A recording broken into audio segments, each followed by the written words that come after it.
Thanks for staying with us on the AM show on the 14th of September. Welcome to the AM News with me, Mama Vio Swabwaji. Now, Vice President Dr. Mahamudu Bawumia says the decision to introduce the drone medical supply system here in Ghana has been justified with the many stories of lives that would have been lost in the night if the system was not operational in Ghana. Commissioned the third national site for the drone medical supply operation facility on Saturday. Dr. Bawumia said the facility will supply on-demand blood and other essential medical consumables to hundreds of facilities in the 5 northern regions. The FOPSI facility undertakes on average 90 life-saving flights a day, according to officials of Zipline Ghana Limited.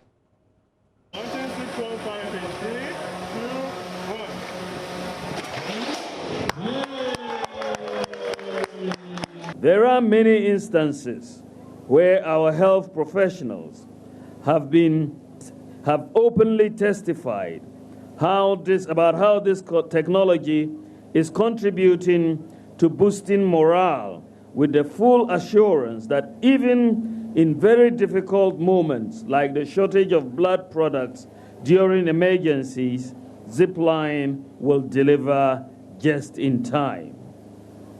I have been informed about the joy of one Dr. Isabella Amese, the medical superintendent at the Baptist Medical Center in Nalerigo, who recently needed 4 units of all frozen fresh plasma at midnight, or let's say 3:21 a.m. They needed blood at Nalerigo Baptist Medical Center at 3:21 a.m.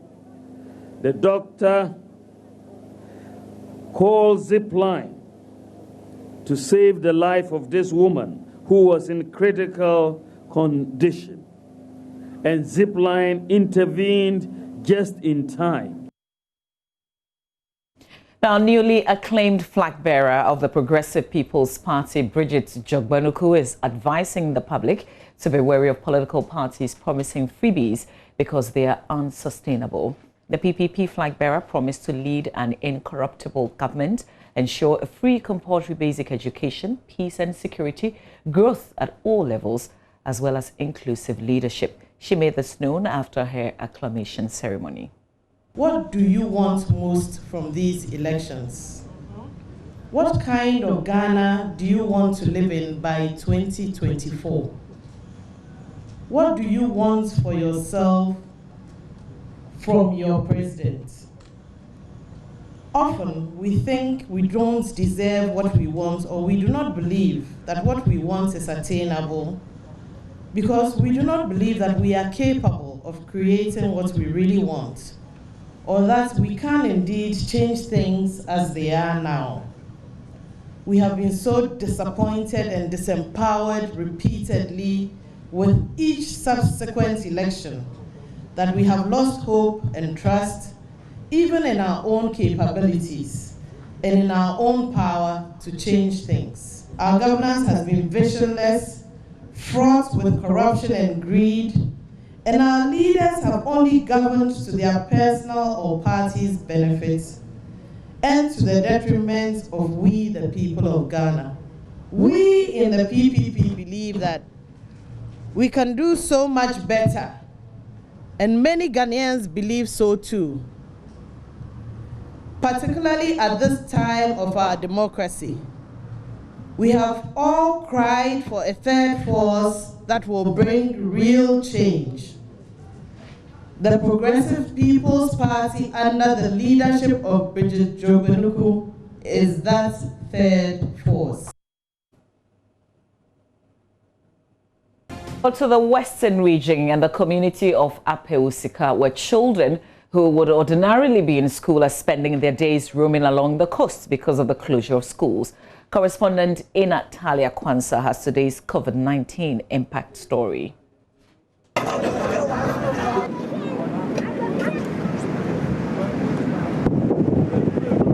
There's a boy whose mother was sick, and the mother was in the house.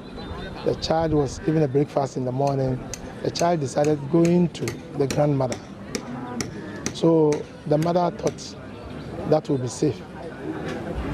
The child went to grandmother. Unfortunately, he could not meet the grandmother. The grandmother had then traveled. The boy then followed friends to the seashore. And the new civil defense wall and the harbor that is being built in Axim, the children went as far as to that area. And one of them, that boy in particular, fell into the sea. Nobody saw him. The children, the rest of the children ran. Seashores and schools have at least one goal in common. The shore keeps the sea at bay, and the school keeps children from loitering about. But with coronavirus pandemic resulting in schools closure, children have regained freedom to roam wild, playing catch me if you can with frustrated parents. Everywhere they should take care of the children, because I'm saying this because children will be playing. They might be going somewhere. It's dangerous. For me, I believe if the school is open, it's even better. I visited the coastal area of Apelsika and encountered several children of school-going age making daily decisions on how to spend their time. Spoiler alert, not many ventures were commendable.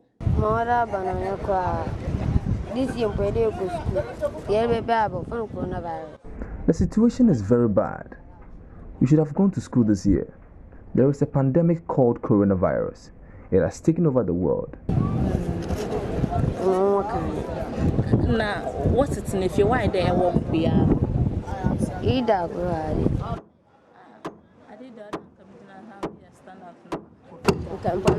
and we've been asked not to go into the public.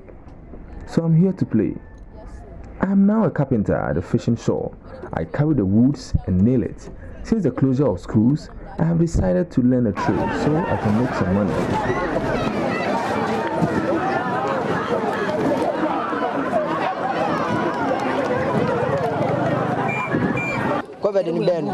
The students are not going to school.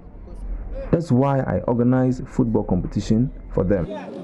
Until school reopens, parents will live along the coastal communities will continue to live in fear of recording death as children continue to play along the seashore as they await reopening of the next academic year.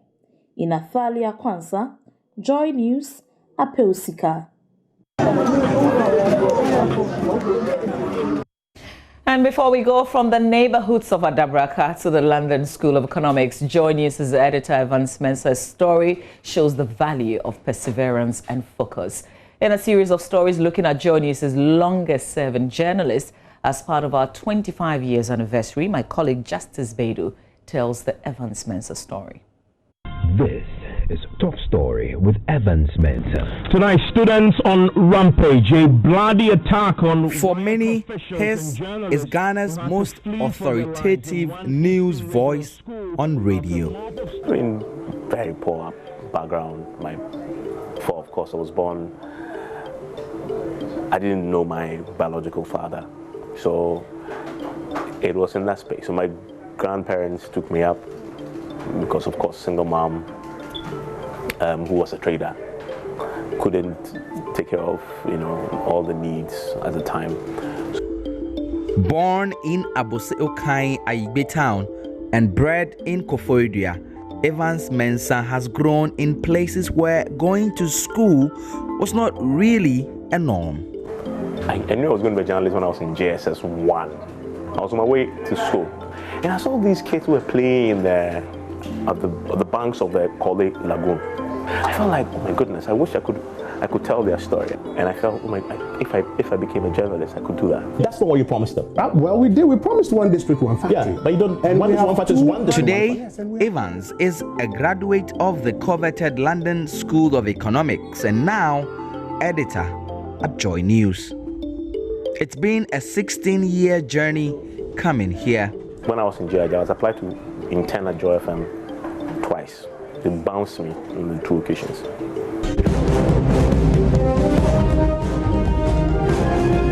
Our projection is that Nana Addo Dankwa Akufo-Addo will win the 2016 presidential election. I'm really surprised that I'm doing this, actually, like doing politics. I'm terribly surprised. Like, I don't know when that became part of my being. I came here in 2004, I think 10. That was a year of an election, so an election year. So that's my first experience at elections. You know, I remember I covered Odudududio. I just want to be the best version of myself every single day. I mean, so when you hang up the boots in journalism, which will certainly come, I mean, you know, you give yourself every single day. I judge myself every single day. I don't look in you see that the thing about journalism is that your audience will judge you. Nobody else, not your boss, not your HR. The media landscape is changing. Evans says he misses the past, but is excited for what the future holds and hopes, like in 2004 when he first came here, Joy would still be leading the pack in the era to come. There are many things in society that wouldn't have been without Joy FM. I mean, if you imagine the number of investigative reports, if you imagine the number of individual stories that we've told that have changed lives, stories that touch people's lives, like, I mean, we helped build a whole hospital.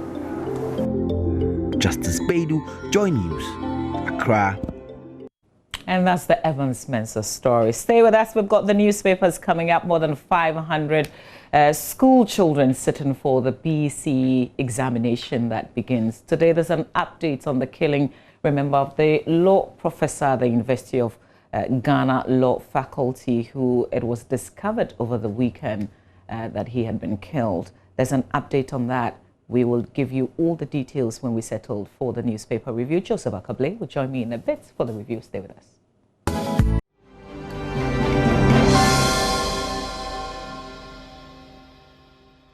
Well, welcome to the review segment of our show. Joseph Akable is here. We've already started analyzing the issue with the late Professor Emmanuel Yao Bene. His body was discovered over the weekend, and we're told at least the beginning of this whole story was because of a colleague at the Faculty of Law at the University of Ghana who had posted on Facebook about the discovery of the dead body of the professor.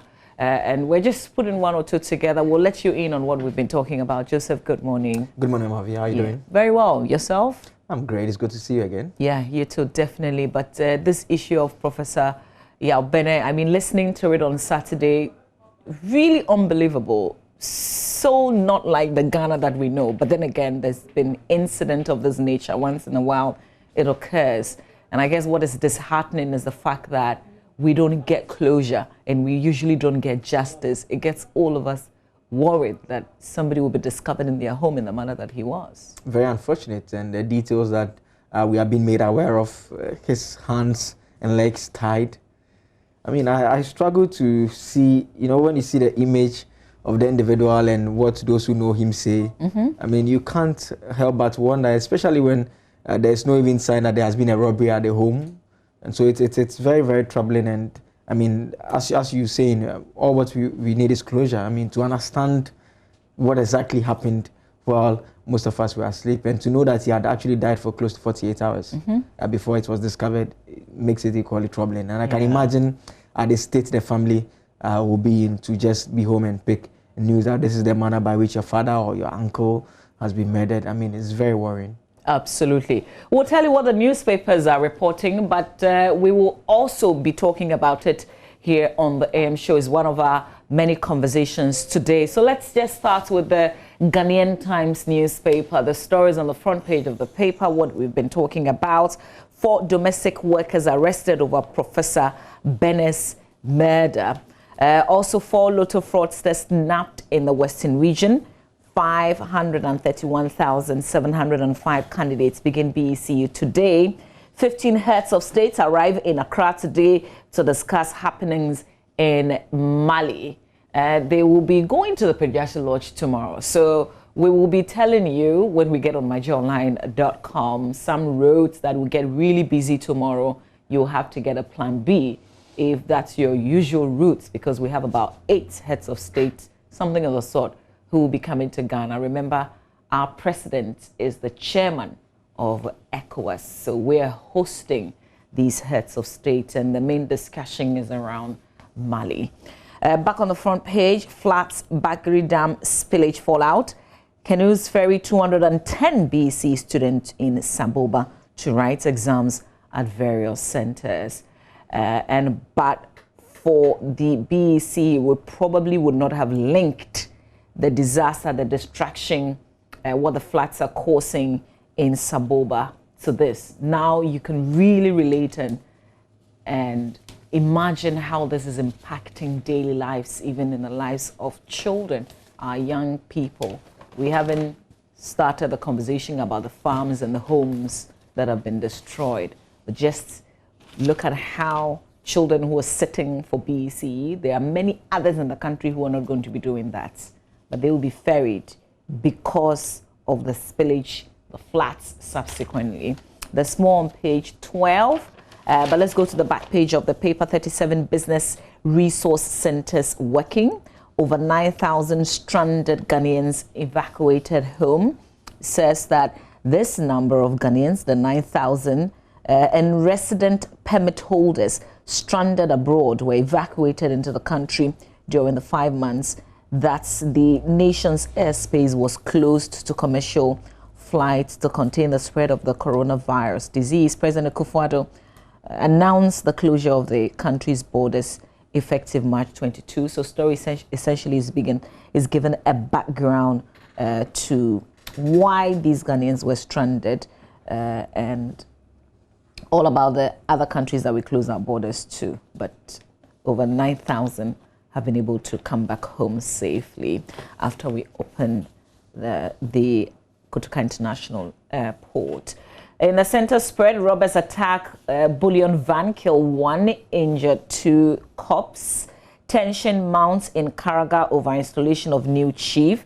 GRA on course to achieve 42.7 billion revenue target for 2020 is also another story. And then details of the 15. Oh, so it's more than 15 heads of state arrive in Accra today to discuss happenings in Mali. All right, let's go to page 3 where they usually have the crime stories, the updates on the law professor. At least 4 persons have been arrested in connection with the murder of the law lecturer, Professor Emmanuel Aubene, at his residence at Ajiringan in East Legon in Accra. The suspect are a cleaner, houseboy, another cleaner, and a gardener. The suspects were arrested yesterday for interrogation are all domestic workers of the deceased.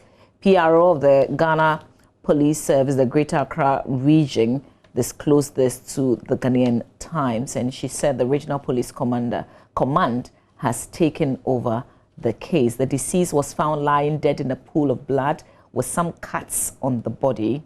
The body has since been sent to the police hospital mortuary, but you know, we have more to talk about later in our show.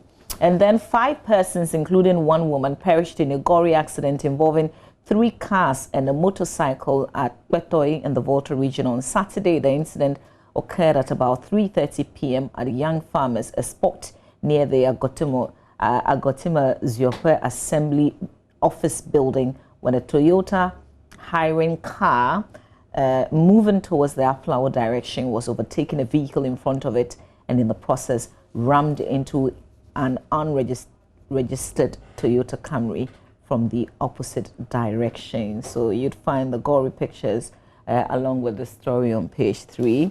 And then the National Lottery Authority, in collaboration with the Volta Regional Police Command, have arrested 4 lotto fraudsters in the Volta region. The alleged lotto fraudsters, their names and ages, so between 19 and 21 years, essentially. They operated from Akachi and Ho, according to the police sources. So it gives you a background to what the Circuit Court did in this case and what's happening to them. The update is all in the Ghanaian Times newspaper. Let's do a second paper, which is the Daily Graphic newspaper. On the front page, ECOWAS meets at Pejuase tomorrow. COVID-19 support to private schools NBSSI disburses 50 million Ghana cedis. Bridget Jogwenuku leads the PPP. Safeguard 2020 BC questioning papers. That's a call coming from the National Association of Teachers. In the center spread, there is a news feature. Premix Fuel enhances living standards in fishing communities. That's what the feature is about. On the back page, President inaugurate projects in Ahafo, and 1 killed in bullion van attack. 7 suspected armed robbers attacked a bullion van belonging to the Agates Mabot Security Company Limited last Friday, killing the cashier on the spot and injuring the driver and 2 policemen on board the vehicle. The robbers made away with 2 metal boxes said to contain unspecified cash meant for distribution to banks around Kumasi, and 2 AK-47 rifles belonging to the police in the Broad Daylight Act. The armed men, 4 of them in masks, attacked the van near Manso Mem in the Amansia West District of the Ashanti region. Amid indiscriminate shooting, the robbers left the cashier, identified only as Atakra 35, dead from gunshot wounds. The armed men also seized the 2 policemen's AK-47 rifles loaded with 30 rounds of ammunition each. That sounds like a movie, doesn't it? All right, Joseph, that's it for the graphic. Let's see the paper that you're I have the doing daily now. guide. The front page has the story. Our manifesto is a contract. It's coming from President Akufo-Addo. Hey, enforceable? That is if consideration has been exchanged. I'm not too sure about that. This is a contract. Yeah. Top Legon lecturer brutally killed, 4 arrested, also on the front page. NPP's Reverend Asante Entry dies, and robbers kill bank cashier, escape with boxes of cash. And Winneba NPP balls over planned award, also on the front page of the daily guide. The back page has some news, sports related, about the captaincy at the Black Stars. CK Akono retains Andre Ayew as Black Stars captain. Mbappe puts Real City on alert, and COVID-19 strikes Simone, the Atletico Madrid coach. And CAF bears teeth at teams that failed MRI test, also on the back page. Kotoko adopt Accra Sports Stadium for Champions League, also on the back page of the daily guide. We can do... you know, you didn't tell me about your CEO's situation last Friday. You kind of just dodged it. Has he resigned? He's still at post. I'm sure if he resigned, it will be the first news that Oreko will bring us later on. And I'm wondering why. But are the board members still undermining his leadership? I think Kumasi Asante Kotoko, first and foremost, is a football club. It's not a management consultancy. And so we focus on delivering results. And that's why. So you don't have a board? The good news here is that we are participating in the Champions League shortly. The board issues, the football fans are not interested. You know, you can cover it up with, you know, whatever, but what is beneath, which is what holds everything together, will come crumbling. There's a House of Folk story. He wants us to review it. Is it the Bass? No, Togbe Afede. I mean, he's talking about the fact that it took Liverpool 30 years to win a trophy. You know, is it factual? It's factual. You know, he's the majority shareholder of Hearts of Folk. Yes, I know. So he's saying that his target is 30 years. I mean, so I guess the House of Folk fans would have to wait. You know that's not true. You just twisted his words right there. Well, the center spread has the story that we told our viewers about last week about the Ghanaian prophet who allegedly killed a wife. That story is here. We are told that it has appeared in court. The trial has commenced, and the prosecutors told the court that there is CCTV footage of the crime, as we had put that out also. And so portions of it here says the video of the heated argument too, which has also gone viral.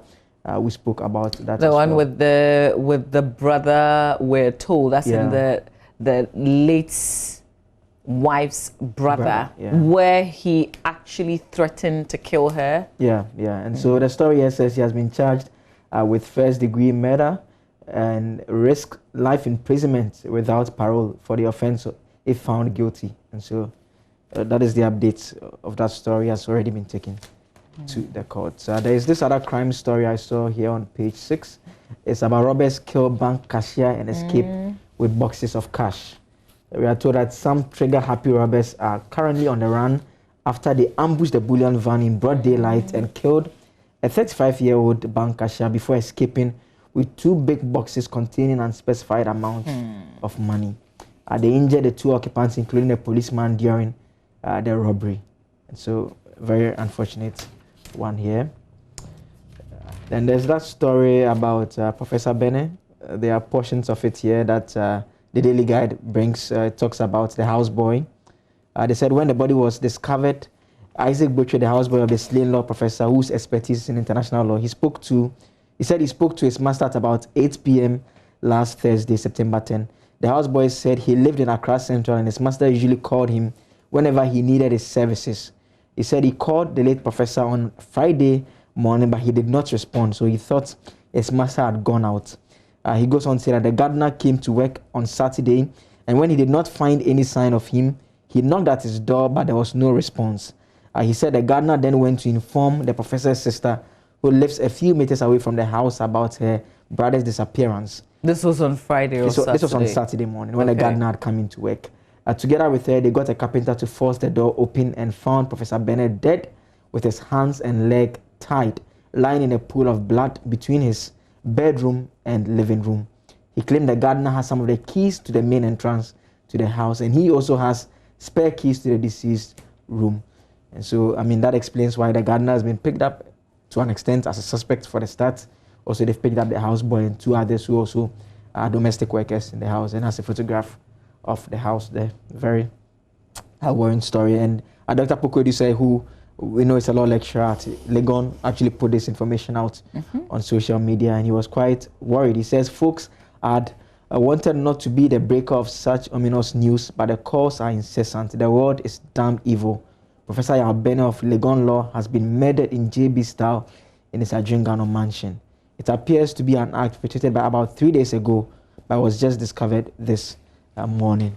So, and that was Saturday morning. It brings back, as he also stated, the late JB Dankwa Edu. There's also the Fennec that he reminded us of. I think there's one outstanding incident like that as well. And you wonder, when you listen to all these high-profile persons, I mean, you're scared, first of all, because you know that it could happen to anybody. Yeah. But you're also not confident in the system, because we didn't find closure, nor did we get justice for these other persons that we mentioned. And these were all known people, like big people, like we'll say in our society. Yeah. And if it couldn't be resolved for a big person, how can it be resolved for you, a small person? Especially if the Fennec Kotre one, I mean, there's no one standing trial currently for that one. At least in the JB Dankwa Edu instance, we know that there are 2 individuals who are standing trial. But even with that one, the facts of the matter that has been put before the courts, they don't really, you know, when things like this happen, when a case is sent to courts, the facts should tell a story. It should make sense. Or even if it doesn't make sense to you, the facts should also tell that story. That, I mean, why would someone go into the place? And because the point was being made about the fact that in the JB Dankwa instance, that the gentleman had access to a ladder that he could climb into the house with, which obviously meant that he must have been assisted one way or the other. He's standing trial. We've heard him come out and say all manner of things about it being contract killing and about it being whatever it is. And yet, I mean, those are the only 2 individuals standing trial. And the trial has been on for too long.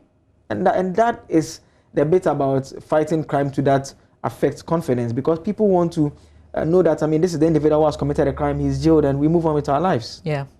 And if you hear the other law lecturers, not even law, even the university community talk about this professor that I guess for many other people, you're probably hearing his name for the first time. You probably heard it over the weekend. They say if you knew him and if you heard about the manner in which he was killed, it won't make sense to you at all. You have lots of questions on your mind. Lots of questions. So those are some visuals from his residence. So imagine that you live in a place like this and you're killed in the manner that it has been described, that he was found between his bedroom, you said, and the living room. Hands tied, legs tied, with some cuts on his body. And this was only discovered on Saturday morning as the gardener had come into work, and he had not seen any sign of his master. So decided to prompt his sister, who lives at as it has also been described not too far from his neighborhood. I mean, this is absolutely tragic. And where can we find the confidence is, the key thing that we'll be talking about. Because I remember the Leeds Member of Parliament, we reported this incident just the same way that we're reporting this one. And then how many years down the line, what has been done? Oh, God. Well, we've got some other papers. Are you done with the Daily Guide? Yes, so we can look at the Daily Dispatch now. The front page has a provisional 2020 voters registered, 13 out of 20 most popular seats in Greater Accra. So some data that is being put out by the Daily Dispatch. They say it has Ashaiman, Medina, and Adenta. You can find details. Only 5.8% of all 1,610 MPs elected since 1992 are women. So 1,610. 8% out of 1,610 are women. So it appears that the men have been close to 96% thereabouts. I mean, at a big Okada debate also on the front page, when two rival MPs agreed on legalization. And Akufo-Addo cut sword for solid waste plant in Bono region, also on the front page of the Daily Dispatch. The back page has the EC story. It also has a story about the National Lottery Authority helping the police to arrest 4 fraudsters in the Volta region. So that is it for the Daily Dispatch. All right, let's do the New Publisher newspaper and the Punch. No, it's not the Punch, it's just Punch, but the New Publisher. Front page, avoid political chop-chop. Otumfuo raps chiefs for arrested over UG lecturer murder. Okwe sparks trouble as he chases Afro-Broni PhD awards. And the Lotto fraudsters who will have been grabbed. That story is also in the New Publisher. But a bit of this one on page 6 about the Speaker of Parliament. And it says the Right Honourable Speaker of Parliament, Professor Aaron Michael Quay, has come under public scrutiny and condemnation after he expressed his overwhelming enthusiasm to be decorated with an honorary doctorate degree by the current leadership of the University of Education, Winneba, at a time the head VC Professor Afro-Broni's legitimacy is challenged, and he himself is lead character in countless controversies, browse and the accusations of human rights abuses. It's a good summary of what to expect when you get into details of the story. It talks about Yoko's findings against Afro-Broni. And then according to the university, Professor Okwe has expressed excitement that he would be decorated with an honorary doctorate degree and has assured that he would travel to the Central Region for the occasion. So that's that story there being highlighted in the New Publisher. Punch, front page, Odifo Oting Crunch II donates math sets to BC pupils. NLA causes arrest of 4 Lotto fraudsters. We finished projects. You are now cutting sorts. MP jabs Akufo-Addo. Socrates Safo, incompetent appointees want to be carried like kings. And he said this, it's been a while, but people will definitely milk every bit of what he said on Peace FM. So details of Socrates Safo's outbursts in the paper Punch. Let's get ready for myjoyonline.com and let's run you through the Daily Statesman as we get ready to do My Joy Online. The state-of-the-art solid waste plans for Bono region, discussion on Okada legislation on resume. Akufo-Addo meets ECOWAS leaders on the Mali political crisis tomorrow. 4 more for Nana gets massive endorsement. And the custodian, Bawumia Commission's third life-saving zipline facility.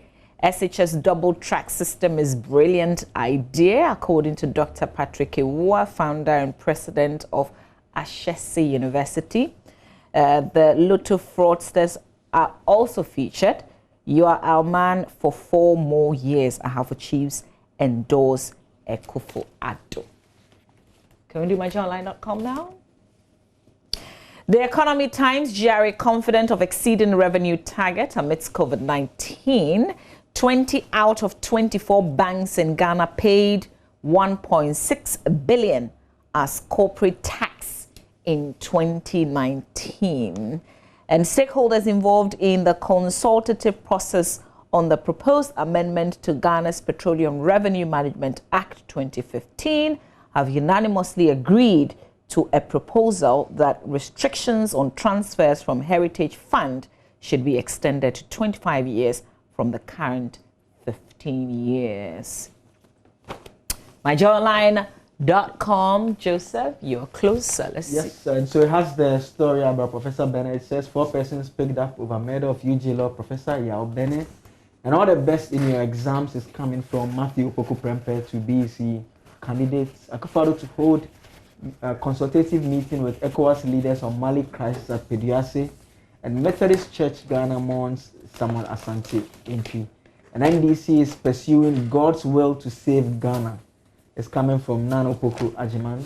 And Kennedy Japan ordered to appear before Accra High Court for contempt. And another story here says, I lost a bus contract after criticizing government is from A+.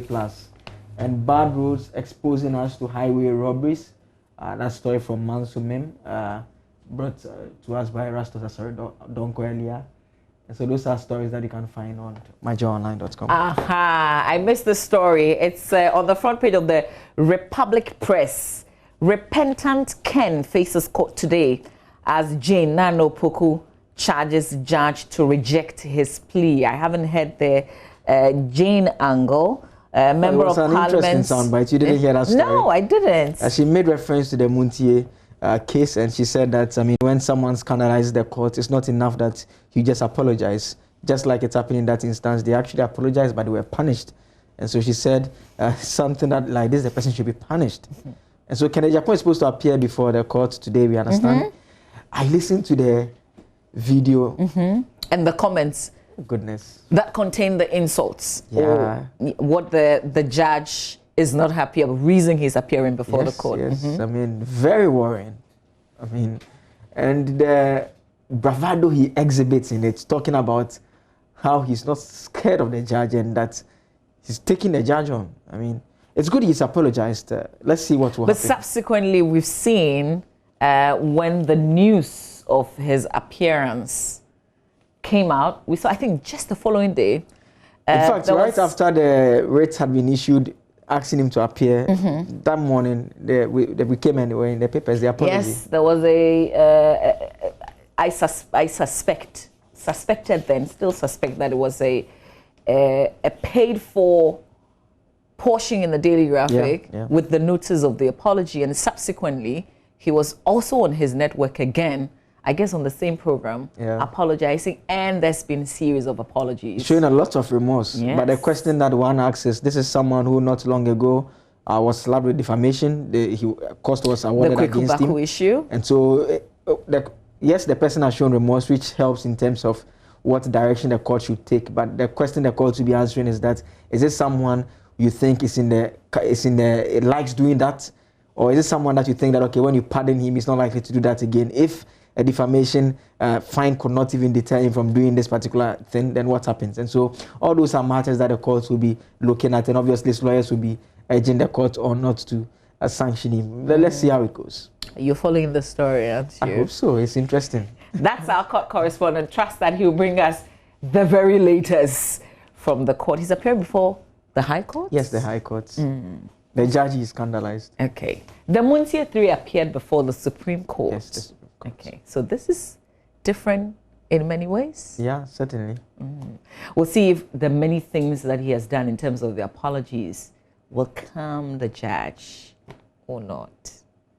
We'll see.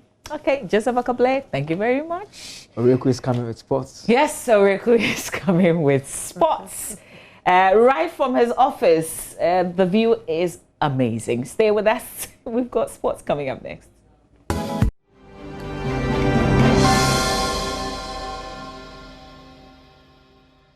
Now, more than 500,000 candidates are sitting for the final basic school examination that begins today. We'll bring you some reports from around the country. We'll go to the Western region. We'll go to Takoradi. We'll go to Kumasi. We will be here in Accra to bring you some updates as well.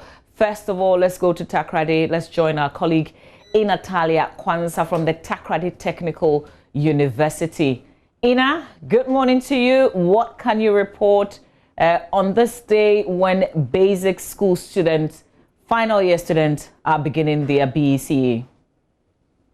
Good morning, Mama V. So I was here around 6:30, and then you could see scores of students here. This is the Takoradi Technical University, the center for them. Mostly, some of them are having their books last-minute preparation towards the exams. They tell me that they are really prepared for this BECE, despite the challenges they had when they had to go and stay home. And then some of them said they didn't have the advantage of studying online and all that. I see that there are some children behind you. There are some students behind you. Are they all writing the exam? Yes, Mama V. These are students who are writing their exams today. So, Mama V, you can see students gathered in 20s and 10s and, hundreds trying to make their last minute train. But I have with me some students from Unique Preparatory School here. I want to find out from them. Tell me, how prepared are you for this exam? You don't fish out to write the beats. You write and pass well. Okay, Mama Bibi, let me speak to another person. Tell me, how has it been for you staying at home amidst the COVID, coming here today? And what do you expect to see when you go in there?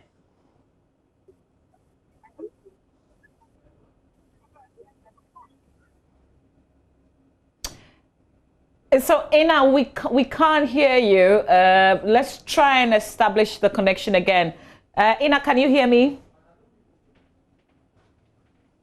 Hello, Ina?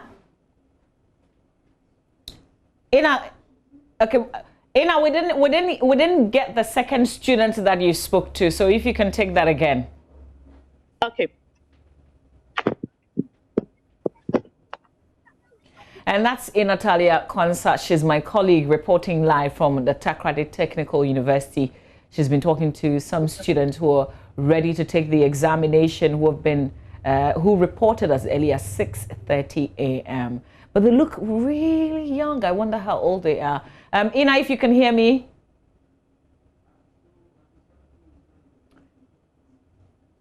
Okay. Unfortunately, we've lost Ina there.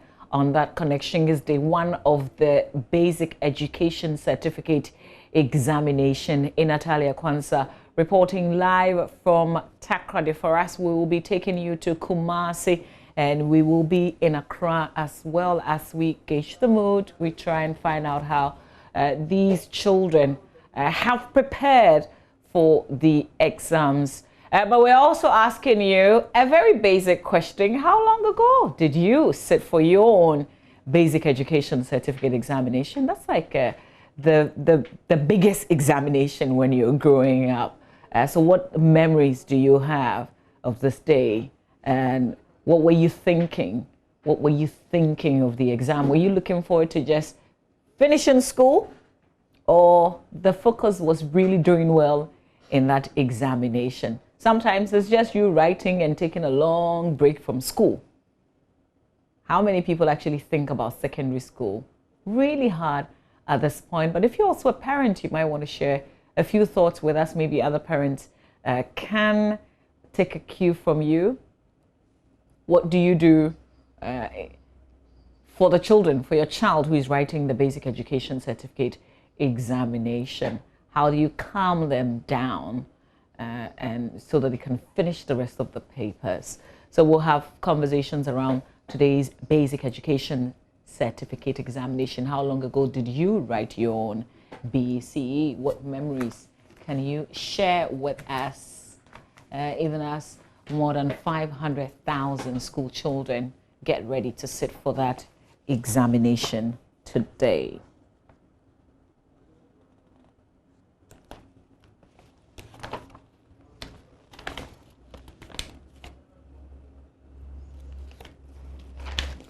All right, now let's touch base with the Ghana Education Service. Cassandra speaks for the GEC, for the Ghana Education Service, the GES. She joins us live on the telephone with some more on this basic education certificate examination. Good morning to you. Cassandra Chuma-Mpofu, good morning. Good morning, Mama V. Well, thank you for joining us. We're excited for these school children who are finishing their basic school with the examination. Over 500,000 of them sitting. What's the arrangements in terms of the COVID-19 safety protocols for these children? All right, thank you very much, Mama V, and good morning to all your viewers. And so we, Ghana Education Service, we have collaborated with the West African Exams Council, WAEC, and ensured that there will be strict adherence of the COVID-19 protocols. We have put all the measures in place, just as we did for WASI, and then we had a smooth WASI. We are doing the same for this week for the BEC. And so the washing of hands, the use of sanitizers, spacing out, of course, even without COVID, we were still spacing out, and now there's COVID, and so, of course, social distancing will be observed. And so all the necessary requirements or protocols that needs to be adhered to, which will strictly be ensured that the students adhere to that. And so today, the 531,705 students are starting, and on Friday, God willing, they will finish up.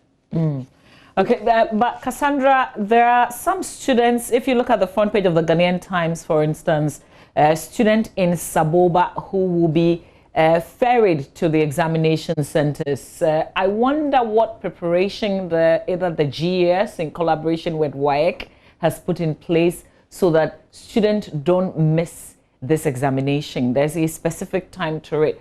So if you have a unique situation where you're coming with a canoe or there's some other situation in your community, how is GES ensuring that you are on time and you don't miss this exam? Yes, let me first say that I would have to pick an updated information from Northern Region. I have not done that this morning, but as at Friday, Saturday, I know that the Northern Region Education Directorate, in collaboration with the municipal directorate, had evacuated all the over 200 students who will be writing in that particular district to a different center where they'll be staying, and then they'll be writing their exams. And so we have really planned for that. I'll pick the updated information for you as to what exactly WAEC is doing at their new center for them. But I know that they have been evacuated. Okay, Cassandra, stay with me for a while.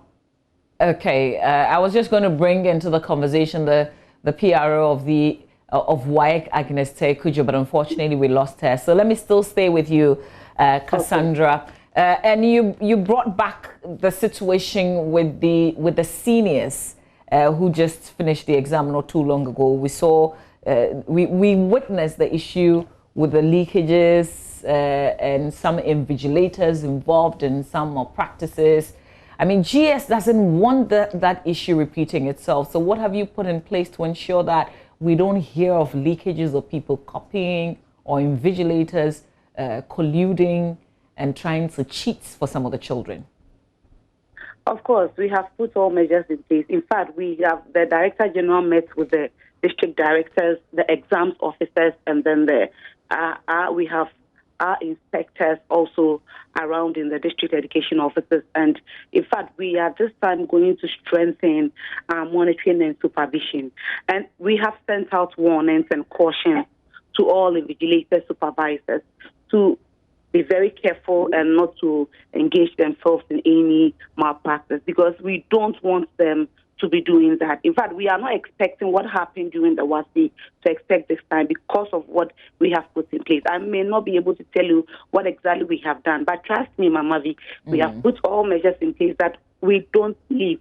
We don't even think that something like that will happen, especially a teacher or a supervisor condoning to that act. So let me just bring your colleague from WAEC into this conversation, Madam Agnes Tekujo joins us also via phone. Good morning to you, Madam. Thank you very much for your time. Just pick up from where Cassandra Chuma-Mpofu left off with regards the leakages that we saw with the seniors a while ago. How are you assuring us as WAEC that we will not witness any of these cases in terms of either exam malpractices or some misbehavior from your invigilators? Good morning. The council, in a press conference we held last week, assured all our stakeholders, including candidates, that everything has been put in place to ensure that the examination is conducted successfully. So on our part, we have done everything that we ought to do. We've also asked candidates to abide by the rules and not to engage in examination malpractice. We've asked our supervisors and invigilators to be vigilant and also not to send mobile phones to the examination center, because we noticed that when you have supervisors or invigilators having phones on them, that is when question papers are snapped after the question paper packets are opened. So we have done everything that we ought to do, and we are trusting that with the support of everyone, candidates, supervisors, invigilators, we should have a successful exam. Okay, so you're saying that even invigilators are not expected to go into the examination hall with phones? No, they are not. Okay.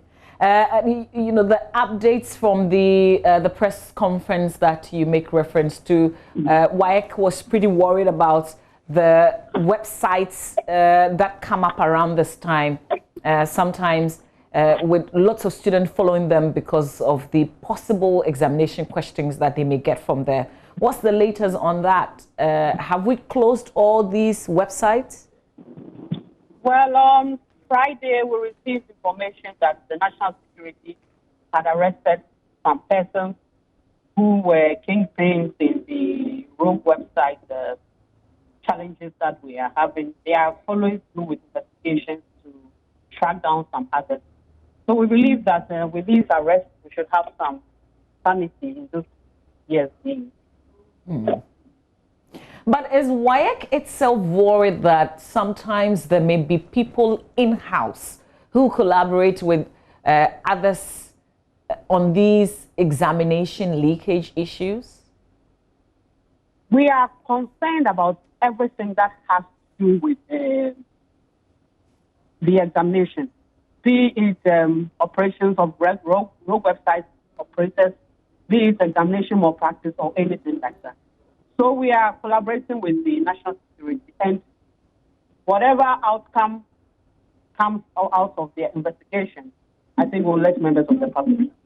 So for now, in terms of WAEC itself, no arrest has been made. Nobody has been discovered to be collaborating with these people. No. Okay. Nothing. I put a question to Cassandra earlier in terms of the protocols put in place to ensure that there's safety because of COVID-19 with this ongoing examination. She tells us there's a lot of collaboration with WAEC. So let me ask you, as you know, a spokesperson for WAEC, specifically what has been done? In relation to, you said something about COVID-19. In relation to COVID-19 and the protocols and safety for our children. Yes, you know that candidates are supposed to put on their face masks as well as all supervisors and anybody who is doing examinations.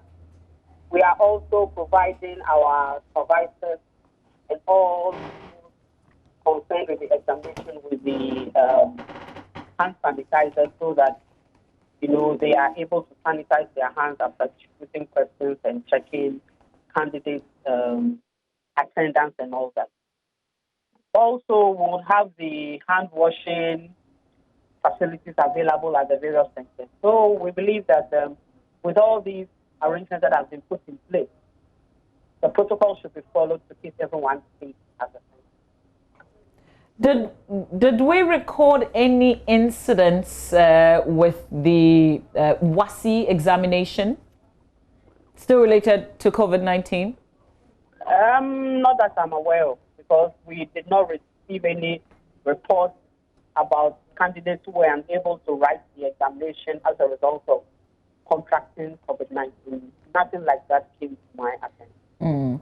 There's a situation in Saboba where some students are being ferried because of the floods caused by the Bagre Dam spillage. And I wonder if there are some pockets of special situations that has come to your attention in terms of students who may not be on time for this exam. We also, our attention was also drawn to the Saboba issue, and we also had some challenges in sending our question papers to the distance, but we were able to do that because that is the depot from which questions will be distributed to the centers that have been assigned to that depot. Apart from that, I followed up this morning and I was informed that arrangements are made for candidates. The candidates have been carried across views and labeled them like this. So I haven't heard of any other challenges, but we are still monitoring. Any situation that comes across, we'll deal with it appropriately. Okay, Madam Kojo, I think the line was a bit unclear, so we missed portions of what you said. If you can come again, please. Well, I said that we had challenges in sending the question papers because of the flood, but we were able to. I received information that the arrangements had been made for the candidates to be able to get to the place where they should write the exam. And we are still monitoring the situation, and that any other concerns that are related to our relate to us, we will take action accordingly. Okay. So Ghana is the only country writing this examination? Yes, the BEC is a national exam, so it is only Ghana that is taking this. I also want to bring your attention, and I guess you know why most people are worried about the leakage, the examination leakage. There's a story, in the Daily Graphic newspaper. The Ghana National Association of Teachers essentially calling on WAEC to ensure that there are no leakages this year. What's the general assurance, and what would happen if there is a situation like that, if we hear of something like that? I think that as the examining body, we are more concerned about the integrity of the examination than any other person, because we want to safeguard the integrity of the exam as well as the credibility of the certificate issue. So that is our number one priority. So we do not need any other person to tell us that make sure you do your work well. We are very much up to the task and have put every measure in place to ensure that the examination is conducted successfully, as I mentioned earlier on when we started this conversation. Okay. All right. So this will all be over on Friday? Yes. The exam ends on Friday. Okay. Madam Agnes Kujo, I am grateful for your time. Thank you very much. She speaks for the West African Examination Council. Cassandra, you're still with me. It's only the final year students from the GES angle that are writing this exam. There's nobody else in school. Absolutely, there's nobody else in school. Only the final years. What was, talk us through preparations before this day. Yes, when the final years went back to school, of course, we took them through what they were supposed to study, the topics in the curriculum left, and so... You didn't give them any past questions, did you, Cassandra? Did you give them... Past questions like the senior high schools have that booklet? Exactly. No, they did not have that. But of course, as past questions, teachers take them through past questions, and this is not something new. But in terms of the booklets that were shared for the senior high school, that wasn't the case yet. Okay. Yeah. But of course, in the classroom, while they were teaching, they were also taking through past questions. And so in terms of academic, we have adequately prepared them, and we believe that they are ready to answer whatever questions that they would find or they will meet in the exam room. Okay. All right, Cassandra, in the absence of any other words that you want to share with us, I want to say thank you for your time. All right, so let me put this across, Mama. When they are done with the DEC, you know, on the 21st of September, they will start selection of schools.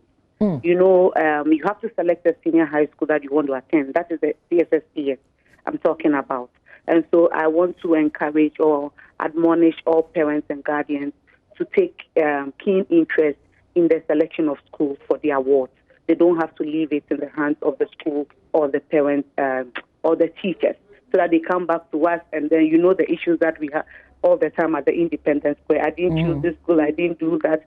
So parents, guardians are to take keen interest this time in the selection of schools. It starts from the 21st of September and will end on 30th of October. Okay, so is this strictly online selection?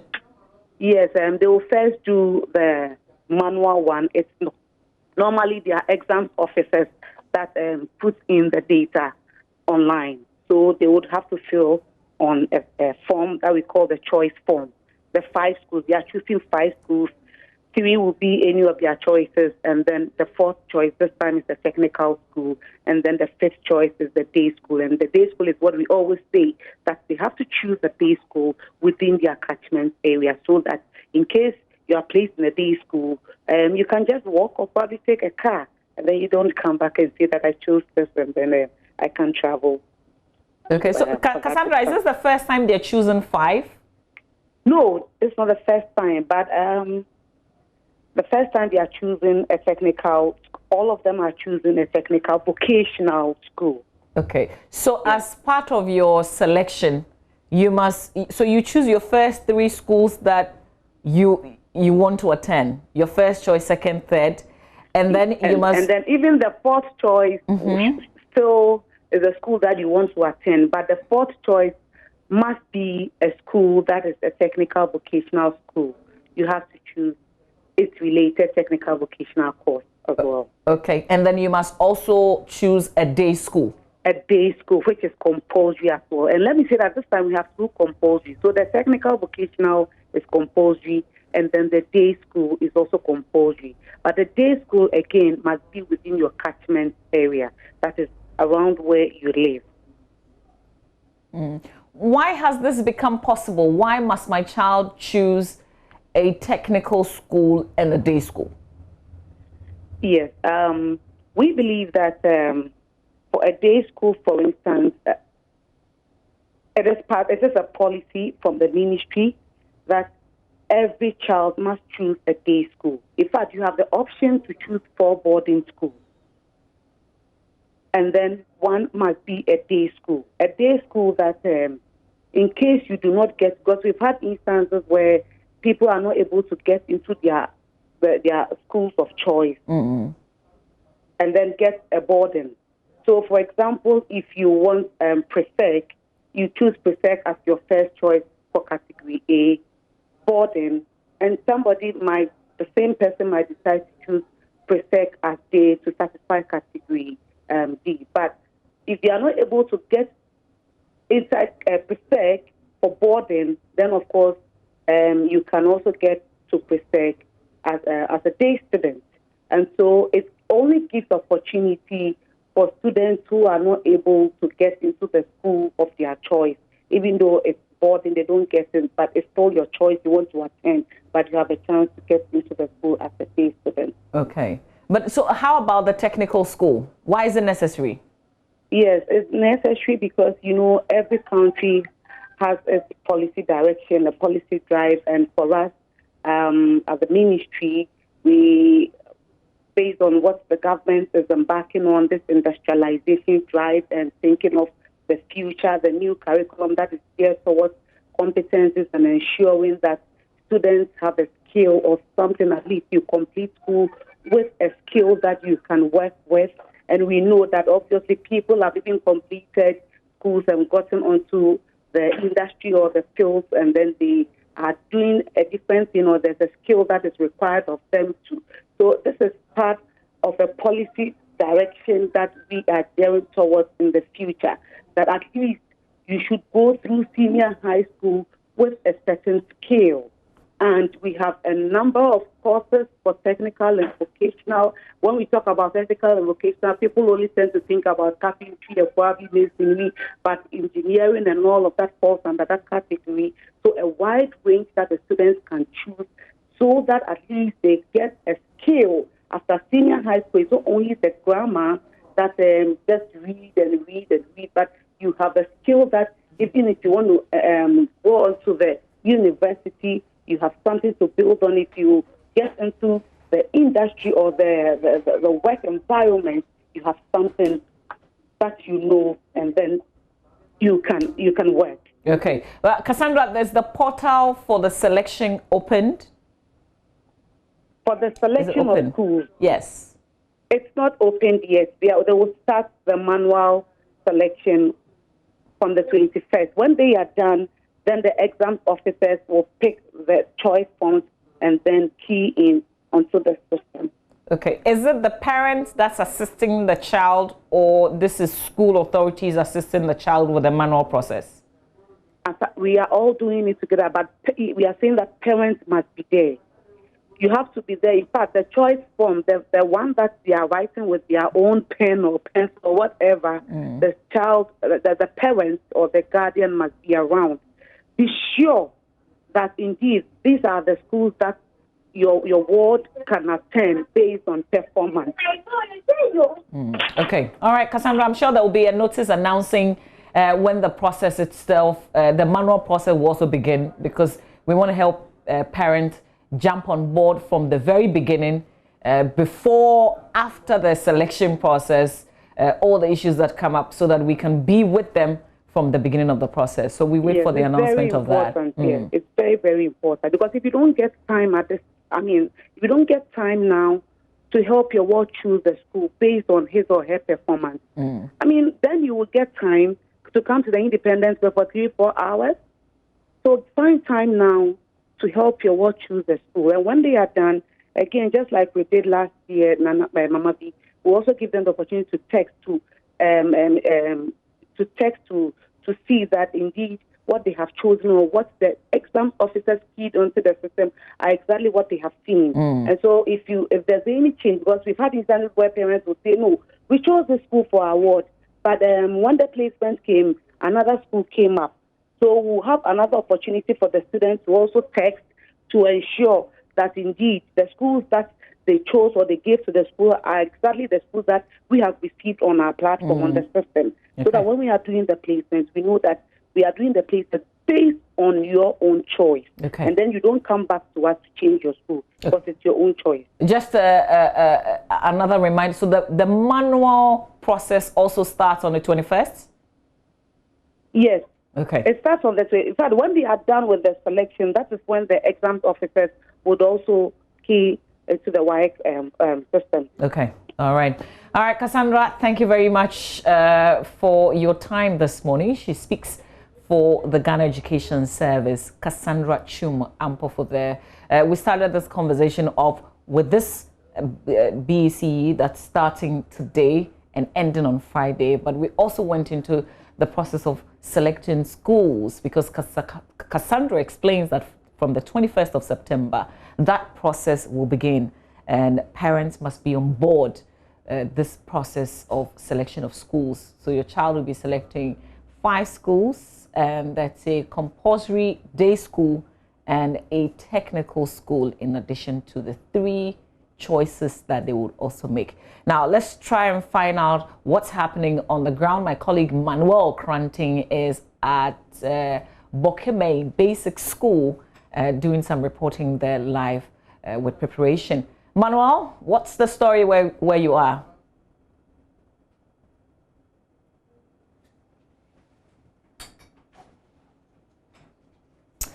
Okay, I think we have an issue with the sound. We can't quite hear Manuel. We're going to correct that and bring him back with that report from Bokeme Basic School here in Accra. But let's go to Temasco Exam Center, where my colleague Martina Bugri is joining me with some report. Martina, what can you report? Okay, let's hang on with Martina for a while. Let's go back to Manuel. Manuel? of face masks, nose masks, and some PPE for the students and their teachers who will be doing the supervision here. I'll try to speak to a few of the students and the lecturers, teachers here. Mr. Obrey is an English tutor at Bukeme Basic School here in Accra, and the students are sitting the first paper here. Thank you so much, sir. Good morning. I know it's been a great deal, preparing your students for the exam. Tell us, how has it been preparing the students for the exam? But the lockdown, it was really,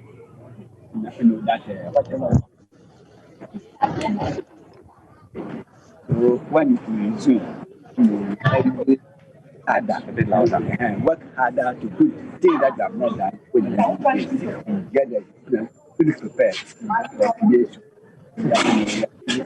So you are saying that what the lockdown gives you an opportunity to prepare. So there was extra time for you to prepare for your students. But I mean, the psychological bit of the entire conversation, the students had prepared with a certain timeline. They were asked to go home and then recalled to school. I mean, all these things. What are the signals that you're picking? You work with. When you came, you saw that most of them they took their chance. They were not learning. We just have to, give them the psychological aspect, then give them, and then we them to the actual learning, and then quickly they adjusted. So they picked up. It was interesting to note because the signals that we have outside is that staying at home for so long took away some of the learning time, and so most of the students were not learning.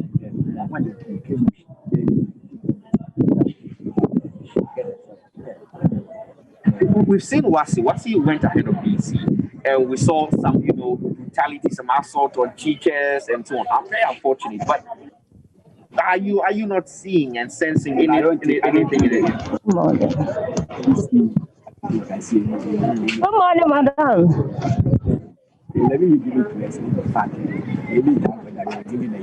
You're giving a few weeks, I'll bring a few of the students.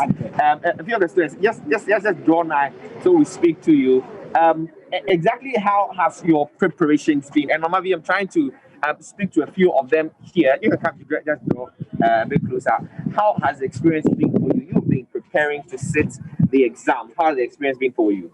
It's been great for us. We are really preparing for it, and we are really prepared. We know that God will provide everything we need for us, and every study that we learn, we are really prepared for it. You're really prepared for it? Yes. I mean, COVID-19 took time from you, and you had to go home, lost a lot of time. I'm told you're given about 11 weeks to prepare for the exams. Have the 11 weeks been sufficient for you? Yes, please. It has really been sufficient for us. And even when it was around the lockdown, we really learned. We really learned online, and our teachers too have been giving us work home to prepare, so we are really prepared. Wait, she's telling me that she's prepared. Yeah, boss, you're going to write this. I'm presuming this is your very first external examination. How does it feel for you? Just come a bit close. How does it feel for you? This is your first external examination. Well, I'm feeling good because it is my first time and I've not written it before. So I'm waiting to experience how it will go for me. Whether difficult or not difficult, I will still write it. Whether difficult or not difficult, you still write it. It's very interesting, very positive-minded. But what are some of the things that you're expecting? You're writing English language, and we are told that English language is a very difficult subject. You have to combine a lot of things: phonetics, comprehension, grammar, and all that. How are you preparing for it? Louder. Comprehension and the letter side. The composition side. I know we've learned more, so it won't be difficult for me. Right. So are you not scared that COVID-19, a lot of people are writing, a lot of people are getting the virus? Are you scared that coming out of the exams, what's the confidence and assurance that you have from your teachers about preparation for the exam? We should write the paper and write it through. They told you not to panic, and when you sit down, you should write the paper as well. Let me come to you. I like your Chelsea nose mark. You're a Chelsea fan, but you're also writing the exams. It's good to finally go out of date, but you have to cross this bridge. How does it feel? A little bit tense, but tension is not good. I have to focus and write, and I'm prepared for it. You're a little bit tense. What's making you tense? Because this is my first time writing the external exam. When you hear the stories of people writing exams and not passing, how does it make you feel? I get scared, but I know when you're scared, it's not good because when you're scared, you can't really write it well. So I have to be calm. Calm and collected. And so, Mama V, these are the signals that we're picking here. What I'm told by the supervisors at the BOD is that each and every school that is sitting the exam is having to come along with their own Veronica buckets. That's what they've been told. But there are also some PPE, some face masks that have been, assigned and allocated to each of the students. A little over 300 students. All of them are here, and they are expected to, receive the face mask before they sit in the exams. You have Veronica buckets, the social distancing in the classrooms, as I have been able to, see for myself. So from the basic ordinance depot here in Accra, Mama B, this is the mood. A bit of nervousness here, a bit of tension here, but generally the students seem to be in a good spirit ahead of the. Okay, Manok, if you can hear me, when you also wrote this exam, how long ago was this? Is it bringing back any memories? Definitely, I wrote my BEC, a couple of years ago. I don't know, a bit about a decade or so ago, and at the time, it was tension and so on and so forth. But seeing these students, preparing for the exams, bring nostalgic feelings for that the young shall grow, and if have to. Yeah, absolutely. I like the fact that they look confident and they sound confident. We wish them well. Thanks a lot. Our roving man, Manuel Cranting from Bokeme Basic School here in the Accra. Now let's go to Temasco Exam Center, where Martina Bugri, my colleague, is joining us. Martina, good morning. Give us an update with the Saboba situation. We understand over 200 of the students are being ferried because of the floods. Yes, we are told Saturday they had to ferry these students across the river because the place was flooded. And the only route to Saboba, that's the Kalbe Bridge, that's where it was flooded. And so they had to use canoes. I'm told that they started in the morning and had to ferry about 200 of them across. Now, what we are being told is that these children, some were nervous, some were really not too comfortable having to cross this way. But in all, they were able to ferry these students across, and they are settled for the exams that is beginning today. Okay, Martina, great. We got some assurances from WAEC a while ago. But Martina, you are at Temasco Exam Center. Do we know the number of children sitting for this exam at this center? How are they? Are they confident about the exam? Now, I came in a while ago. The supervisors were not yet in, but I was able to speak to some of the students. I must say that they have arranged some Veronica buckets with soap and then tissues for the students to be able to wash their hands. I have seen most of them with masks, even though there are some who are not wearing masks.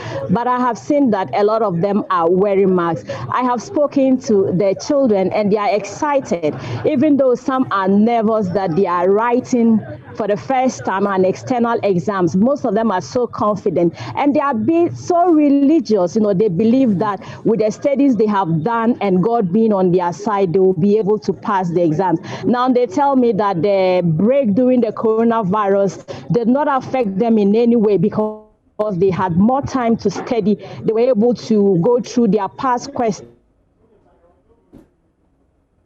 Oh, unfortunately, there's a freeze on that connection. Martina? Hi, Mama V. Martina, we just lost you briefly there. I think you were given an update in terms of how they were not affected by the break at all. Yes, they tell me that the break actually offered them an opportunity to study because while they were home, they were able to study. And when they came back to school, it gave them more time to study. They went through past questions. They were guided through how they will be able to write the exams. And so they came in very prepared. They came in very confident. And they believe that at the end of the day, they would come out with very good grades. Okay, let me put you on the spot. The northern region has 157 centers across the region. We have 990 schools. We have 159 supervisors.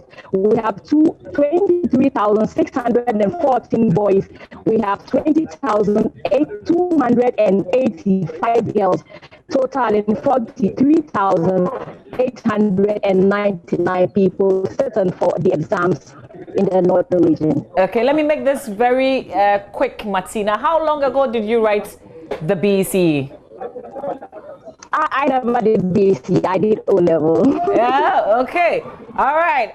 That's my senior right there. Martina, thank you very much. Martina Bugri giving us an update from the northern region. So we're clear on the Saboba issue.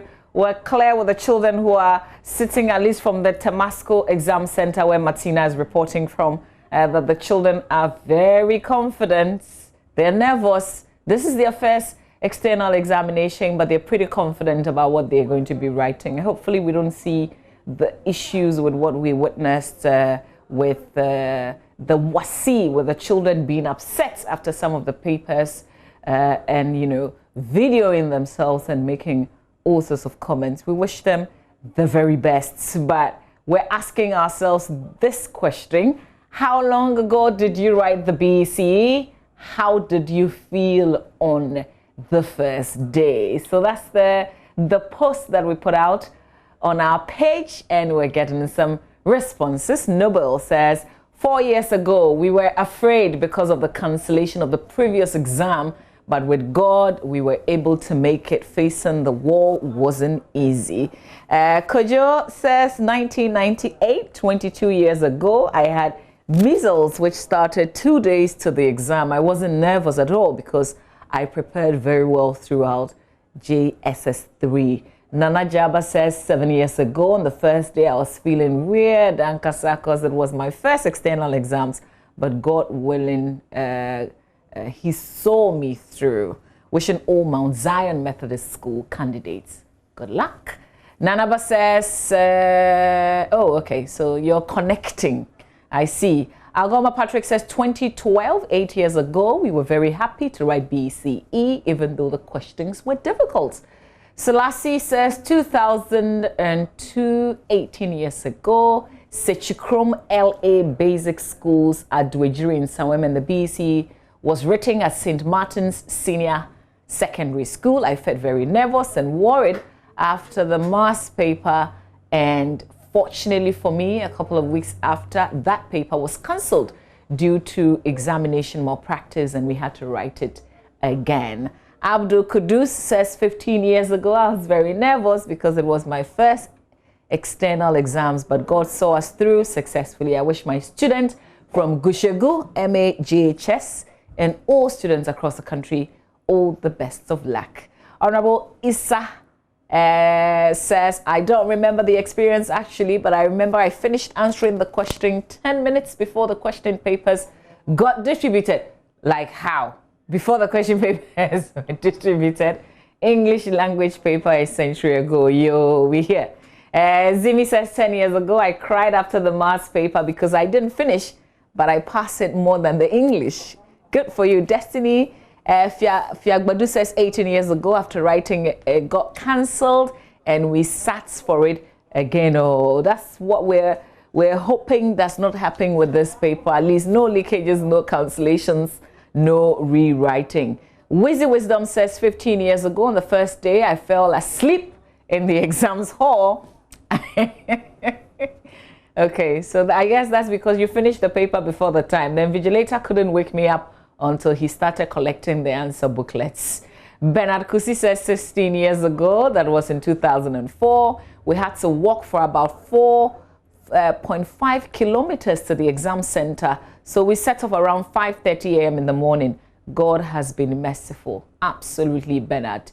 Yao Manfo Asari says 17 years ago, and I thought I would have done so well, but I thank God for his mercies and pray for God's favor and grace to locate all that they're writing today. I wish them all the best. Atipo says, I wrote mine 11 years ago, and in fact have no idea what I was doing then. Just know I have an exam to write, so I walked to the exam hall, wrote and walked out. We'll come back and continue with the memories that you are sharing, but let's go to my colleague Rafiq Salam reporting from WA. Rafiq, where exactly are you this morning monitoring the BCE? Hello, Rafiq. Hello, Rafiq. Tell us where you are and what you can report. Hello. Rafiq, I can hear you now. Go ahead. Tell us where you are. What can you report? Yeah, I'm saying that I am currently at WA Secondary School, where the exercise is currently ongoing. Then in the Upper West region, total about 13,000 students are expected to write the BEC examination. And then also talking about 7,049 boys and the rest are girls. And so preparations were far ahead yesterday. The candidates came into the various schools to check at the centers to really see for themselves whether the situation was really good for them.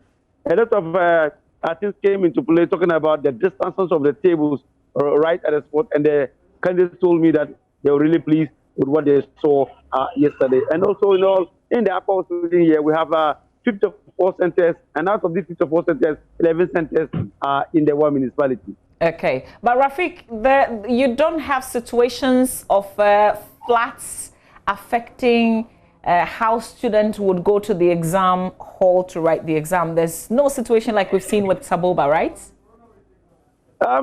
It's been raining here in the Upper West region the past few days, but we didn't have any major cut-off from any of the communities for now. And so at least things are smooth sailing right in the Upper West region regarding the writing of the BEC examination. Okay, great.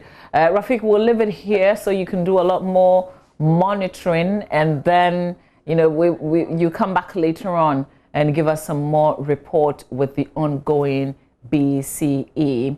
Well, we're talking the National Science and Maths Quiz. Remember last week we brought you events from the Central Region.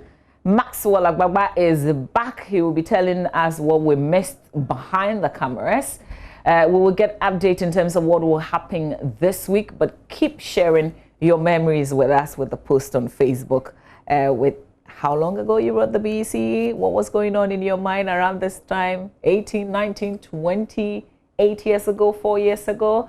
We'll come back with the NSMQ trivial question for today. And today's hashtag, Maths Monday. That's all coming up after this.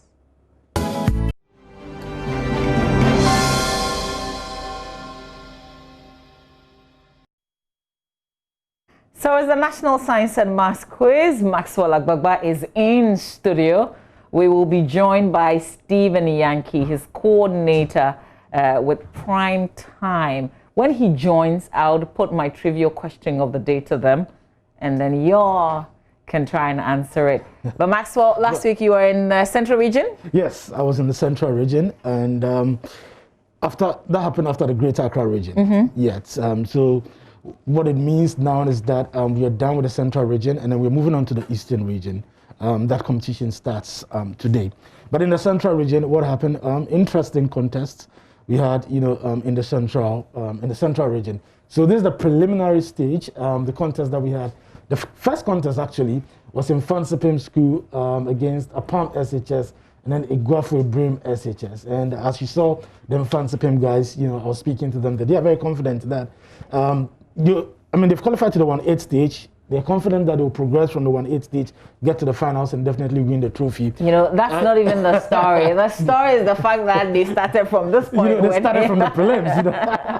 When I spoke to them, their headmaster was telling me, in his own words, he says, "We are coming like a kite." Hey. Yes, that's what he told me. That they are coming like a kite, and the boys are definitely. They're very confident that they're going to win. The trophy. Okay. Let's see the other contest. I've seen that Holy Child and Agri Memorial, it wasn't so clear who was going to win. It wasn't until the very last minute. It wasn't so clear. It was just 1 point that separated, the two This will be schools. so painful. Very, very painful. But something For really, Agri Memorial. yeah, something interesting happened. I'll come to that. But Assin State College is a school to watch out. You really have to watch out. So if you look at the Assin State points that College. they have, it's just 1 point difference between them and what Infantipim School got. Exactly.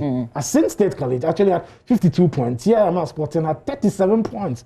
And Ghana National College had 30 points. Assin State College is more of a less endowed schools. That's what, their teachers actually, that's what it's called. And their performance has really surprised a lot of people. Now, in 2019, the two contestants who represented Assin State College, they are the same contestants. Because they were in Form 2 then, now they are in Form 3. Now they are in Form 3. And Kumasi Anglican Secondary School, they have contestants like that too. Okay. They came last year, they did so well. And they are coming back this time, so you definitely have to watch out for them. St. Peter's too, they have someone like that. The gentleman who said it is finished. Yes. Yes, he's definitely going to come back, this year. So you really have to, watch out for them. So Assin State College really, a very impressive performance, they gave there. Now, Apam Senior High School. So this is what the story is. In the last contest 4, Winneba Senior High School, they were just waiting for 2 schools, top runners up, to join them for that contest. Okay. Now, at the end of the first contest, we had this result. And then the contest 2, we had that result. So in the 4th contest, it was supposed to be Agri Memorial SHS and then TI Amas Potting joining Winneba Secondary Senior High School for contest 4. Okay. But they chose not to compete because they feel that they've gathered enough points that would take them to the next round of the competition. So they chose to actually step out. And then that gave the opportunity to Apam Senior High School. On a normal day, they shouldn't have taken part in contest 4. But they had opportunity to contest. And this is a surprising thing that happened. When they contested, they had 54 points in that particular contest. That's the highest. That's the highest, actually. And the problem of the day, they had 10 points. Wow. Yeah, they had 10 points. Wow. And then, they won that particular contest. So that was like the shocker for the day. So from 0 to kind of like a hero, story, came from nothing, and then they're somewhere now. So they shouldn't have even contested. They shouldn't have even contested. But for TI Amas Sporting and Agri Memorial, saying that. Wait, explain that bit. Okay. Why did they have options to either compete or stay where they were? Okay, so what's happening is that, so for instance, in contest 4, for instance, we're going to have top runners up to fill the 2 spots that was, that were available. Yeah, because you're going to the regions, there are some of the contests that you don't have all the schools. Absolutely. So you need 2 schools to take part. So which schools do we select to take part? If you're going by merit, it's going to be the top runners up. So TI Amas from their contest and then Agri Memorial from their contest were the top runners up. So they should have filled that spot. But they chose that, okay, because we are not so sure of the points that we are going to get, and we think we have enough points that can help us be part of the top 14 runners-up schools that would be in the final calculation for the next round for the 1-8 stage, we are stepping back. Okay. Because for this contest, we have this point. Maybe if we go, our points will probably get less. And we'll so not what be able it to is qualify. that if you brave it and you go and you get less points, you're out. Yeah. If you get less points than you did have entering into the contest, you're out. What it means is that they're going to work with the last points that you got in the last contest. So they were not probably sure that, okay, they'll get more points but they were than in they the had. 30s. Yeah, they were in Other the 30s. schools were in the 50s. Exactly. So these points, I can confidently say it's possible, they'll move on to the next stage. But what it means is that they gave Apam Senior High School the opportunity, to progress in the, in the competition. I think the impressive school from this stage of the competition, this is just me saying, is Apam Senior High. Yeah, I agree. I agree. Hands down. Looking at where they came from, and winning the problem of the day question, 10 marks, impressive. Yeah. And then Assin State College also, we definitely have to give it to them. They have a super sub. She's a lady. And I mean, when she came on in their contest, the true or false questions, everything. I mean, she got everything right. And in fact, Asin State College kicked out Infantiman girls, you know, in the regional competition, the regional prelims. So Asin State College is the reason why we do not have Infantiman girls in the national prelims. So you definitely have to give them, you know, some respect. Wow. Yeah. Okay, but the competition is not over from the central region. No, it's not over. It's not over. We're moving on to the central region, to the eastern region, I should say. So from Greater Accra central region, and then to the eastern region. So these are the contests for today in the eastern region. We have Asaman Kese SHS versus Ebri Presby Senior High Technical School versus Presby Senior High Technical School Dukrom, and then we have Oforipenyin Senior High School and Presby Senior High School. So there's a Dukrom and then there's a Batifi. Exactly. And then there's Ebuakwa State College. And then the final contest will be St. Martin's SHS and then Adonton SHS versus Inquetia SHS. So these are the contests that we have from the eastern region today. But let me just add that for the central region, we had 5 seeded schools from the central region. In total, the national competition, we're going to have 27 seeded schools. 5 seeded schools from the central region, and these are schools that made it to the elimination stage of the competition. And definitely the champions are there. They are prominently, you know, featured there. Gasco, they are there. And this other college is also there. Wesley Girls High School is also there. Boam Ponsem SHS is also there. Okay. And then we also have University Practice SHS. So 5 schools, seeded schools from the central region, 4 qualifying from the prelims, including Infantsipim, APAM, and then Asin State, you know, Asin State College. And what's going to happen also is that we're going to have top runners up, definitely from the, you know, central region also joining. It could be 1, it could be 2, it could be, you know, it could be 3. So that's it for the central region. And then the eastern region contest that, you know, we have for today. Let me quickly run you through schools that have qualified so far. You know, to the 1/8 stage of the competition, and they are the ones going to come to Accra, you know, for the elimination stage, the most competitive, you know, part of the National Science and Maths Quiz. So we have St. Thomas Aquinas SHS. They have 65 points, very high points, 65. The second school is APAM SHS, 54 points. Navrongo SHS, 54 points. Infantsipim School, 53 points. Asin State College, 52 points. Porter Girls SHS, 52 points. Francis Xavier Junior Seminary, 49 points. Bolgatanga SHS, 47 points. Bompere Senior High Technical School, 46 points. Holy Child School, 42 points. And then Tema Methodist SHS, 39 points. They are first timers at the national competition. We also have Zabzugu SHS and St. Charles Minor Seminary SHS, 35 points. We also have Our Lady of Mercy, Takwa SHS, and the Northern School of Business. 24 more contests to end the prelims. So these are the 16 schools that have qualified to the 1/8 stage of the National Science and Maths Quiz. Okay, Maxwell, up next, we've got about 14 bet schools likely to qualify to the 1/8 stage of the competition. Talk us through this. Yes, so we have Ghana National College. So these are schools that really did not win their contest, but they won with, I mean, they came second or third with high points, and so they are likely. So they are hanging in there. They are hanging in there. Okay. Yeah, and so they are likely to also qualify to the 1/8 stage and then come to Accra. But so, clearly, if you have higher points, then you're most likely. You're most likely to pull through. You're most likely to pull through. So Ghana National College, 42 points. Algre Memorial SHS, 41 points. Ensign SHS, 39 points. TIMR Sporting, 37 points. St. Margaret Mary SHS, 31 points. And then St. Mary's SHS, 30 points. Swedro SHS, 29 points. Winneba SHS, 29 points. Sandema, I was so hopeful, but they've got very few points, sadly. 26 points, Sandema SHS. And then West Africa Senior High. Oh, I mean, I think I'm not too surprised. I think it's maybe the crop of students at the time. Exactly. So really, for the National Science and Maths Quiz, you cannot base a school's performance. You cannot say on the school itself. I guess it's the students. Exactly. You cannot say Ogasco won the competition last year, so it means automatically they're going to win this year.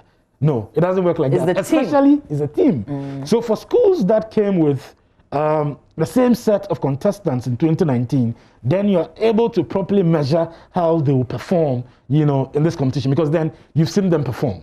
But if it's a new set of students, it becomes difficult to actually, you know, predict. West Africa, a lot of pundits predicted. I mean, the other time they got to the finals, people said, Charlie, these guys, you lost, you know, you were very close to the trophy. You didn't win it. It's probably going to take a lot of years for you to win it. It looks like this is manifesting. West Africa SHS, 25 points. Tamale Girls SHS, 24 points. Holy Trinity SHS, 22 points. Zamze Senior High Technical School, 21 points. And then St. Mary's Boys SHS, 21 points. Yeah. Okay, so these ones, we're not writing them off yet? Yeah, we're not writing them off yet. Although they did not win their contest, they are likely to pull through with the number of points that, you know, they had. Okay.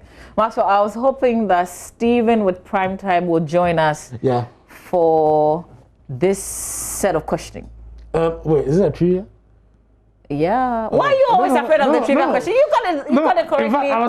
First try the last time. I was telling Mano that I'm not feeling well today. Oh, you're not? Yeah, so maybe tomorrow you let me answer the trivia. Maybe not today. I beg you. Okay. This is no BEC. Sit there. Here's the trivia question for the day. Pim. You've got 30 seconds. Okay, because you're not feeling well. I'm not feeling well. You have a minute within which to give me an answer. I know I'm going to lose. Okay, listen. This is what I'm going to do. Please take the question off the screen. I beg you, Mama. Okay, this is what we're doing. If you're confident enough that you can get this question correctly, give me a call. I'm not telling you the question yet. 0302-211-69102. Please be brave. Give me a call. And let me give you the question. Maxwell, you don't want to try it? I don't want to even try it. I mean, it's mathematics. It's mathematics. So let's give you a pen and a paper. No, not today. I'm not feeling well. Maxwell, what's your problem? I'm just not feeling well. I'm feeling cold suddenly. Is my call through? It's a math question, okay? If you're confident about it, even without hearing what the question is, 0302-211-69102. Give me a call right now. It's the NSMQ trivial for today. It's a hashtag Mass Monday. Uncle Roberts. Present. Good morning. Good morning. How are you? I am very well, thank you. Are you ready? For the math question. Yes, sir. Mama, you know one thing. Me, I was part of the first batch 30 years ago. You know, maths is not English, so you are speaking English right now. Okay, so give me the 2 plus 2 go. Okay, please put the question on the screen now. 3 men and 4 boys can do a piece of work in 14 days, while 4 men and 6 boys do the same work in 10 days. How long would it take one man to finish same work? 40 days, 20 days, 35 days, 70 days. Your time starts now. 30 seconds. But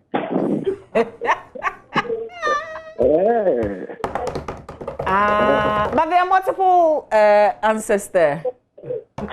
Oh, mommy, tension indoors, Michelle. Okay, so just choose one. Just choose one. You know what they say? Oh, Uncle Robert, he gave up. You know, they say when you go to an exam hall, especially when you meet objectives, don't leave any question unanswered. Just choose one. Are you ready, Maxwell? Okay. Maybe give me a pen. Maybe give me a pen and paper. 3 men. No, maybe give me a pen and paper. Yeah, probably. Yeah. Yeah, but I mean, even if I get it wrong, you should know I'm not feeling well. Yeah. Are you serious about the pen and the paper? Sure. Okay. Why not? Okay, Echo. And maybe a calculator. So suddenly you don't even have calculator on your phone. You forgot it. I don't have a calculator. Okay, Derek Echo, Sam, my producer, please, we need a pen and a paper on the set. Let's try and see if Obed can get this correct. Good morning, Obed. Good morning, Mama V. Yes, Obed, how are you? Please, I'm fine. Okay. Are you a science student, or were you a science student back in school? A Greek. A Greek? Okay. Yeah. All right. Are you ready for the question? Exactly. Okay. Here we go. 20. Oh, your answer is 20? Yes.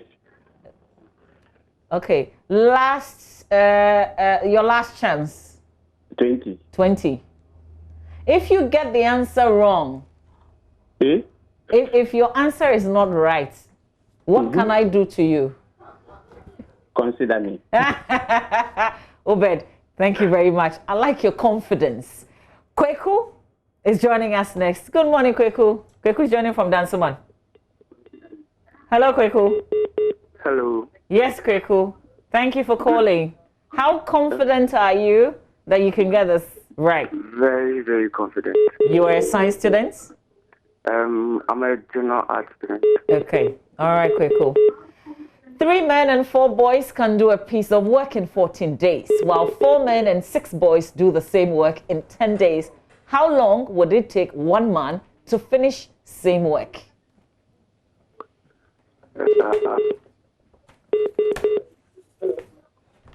Hello, yeah, Kweku. I'm here. Uh-huh. I'm here. Yes. What's your answer? I'll pick 35 days. Are you just picking? Is this like some cha-cha, or you've actually solved it? My answer is 35 days. 35. Your final answer? Yeah. Okay. All right, Kweku. Thank you very much, Kweku from Dansoman. Jay is from Ho. Good morning, Jay. Hello, good morning. Yes, sir. Thanks for joining us. Are you confident about this answer that you're about to give? Very confident. Okay. I'm sure you've had time to reflect. So what's the answer? Or you want to hear the questioning again? Yeah, I'll go in for 35. 35. Yeah. Final answer? Final answer 35. Okay. Thank you very much, Jay, for trying. Jonathan. Jonathan is also joining us from Takoradi. Good morning, Jonathan.